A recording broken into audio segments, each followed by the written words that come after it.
Mais écoute, c'est bien comme ça. Oui. C'est bien comme ça.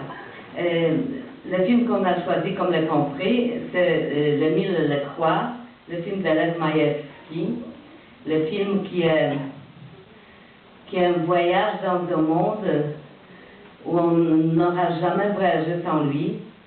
C'est le film qui comment le dire, hein? Je ne sais pas comment parler de ce film. Est-ce que quelqu'un de vous peut parler de ce film? Allez. Moi j'ai eu beaucoup de films Ross, donc ce sera difficile. Mais c'est donc le film qui part d'un tableau de Bruegel, je ne sais pas si vous l'avez vu. J'étais frappé d'abord par la qualité visuelle cinématographique de ce film. On a trouvé que parmi, cette sélection, comme Madame Hollande a dit, était d'un très bon niveau. On a dû se décider quand même sur quelque chose qui est un peu plus outstanding.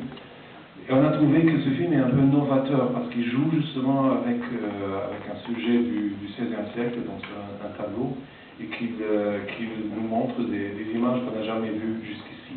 Donc aussi avec des outils numériques, mais ceci sans tomber dans un maniérisme gratuit, mais de nous montrer effectivement, vraiment de nous faire vivre une époque, revivre, de la réinterpréter avec des véritables corps. Je crois que c'est plus ou moins ça qu'on a dit. Oui, c'est très bon qu'on a dit.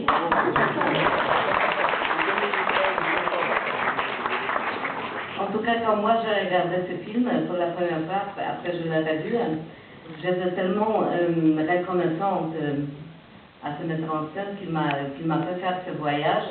Je me suis dit, j'ai jamais avant vu le film comme ça, je ne verrai jamais le film comme ça. C'est-à-dire, je trouve que c'est un film peut-être le plus original de cette sélection, et peut-être pas seulement de cette sélection, mais tout court du cinéma européen de cette année.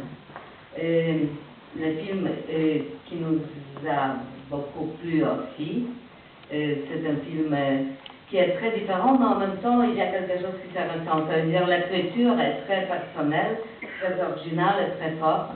L'histoire qu'il raconte est très humaine, sans aucun sentimentalisme, même avec certaines cruautés, mais avec l'humour aussi. C'est un film de Agnès Cocchi. Comment on la prononce? Cocchi? Cocchi? En tout cas, je ne connais pas la cinéaste, mais je sais qu'elle parle polonais. Et c'est déjà pour une cinéaste hongroise, c'est vraiment un très bon signe. Et le film s'appelle Arientale. Oui, c'est ça. Et le film, il est très subversif, non? Je trouve, il est très sensible et très imaginaire et oui, très surprenant. Ça, voilà. On a aimé aussi des autres films. Mais ils nous ont dit qu'il y a tellement ça et ça. Juste une petite précision, c'est bien The Mill and the Cross qui a gagné le Grand Prix du Festival Cinéaste 2011. Voilà.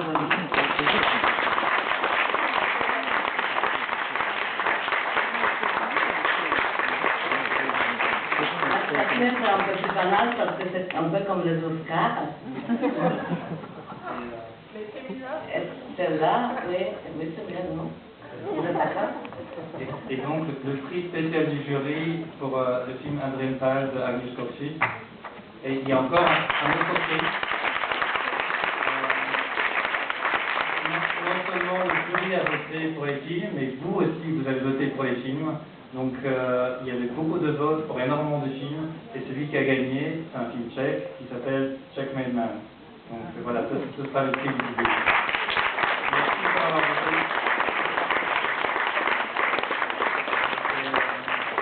Une autre petite précision technique, en fait, c'est que The Mill and the Cross, qui devrait normalement, comme Grand Prix, être répété dimanche, nous ne sommes pas à 100% sûrs de l'avoir parce qu'il est déjà parti pour d'autres festivals. Donc, voyez notre site web, ce sera peut-être le prix spécial du jury ou le prix du public qui sera répété dimanche à 20h30, ici même à la Cinémathèque. Et puis donc je pense qu'il me reste qu'une chose à faire, c'est vous inviter encore au débat concernant le film que vous venez de voir, pour ceux qui voudraient encore poser des questions, avoir des commentaires par rapport au film que vous venez de voir. Donc voilà, la partie débat est ouverte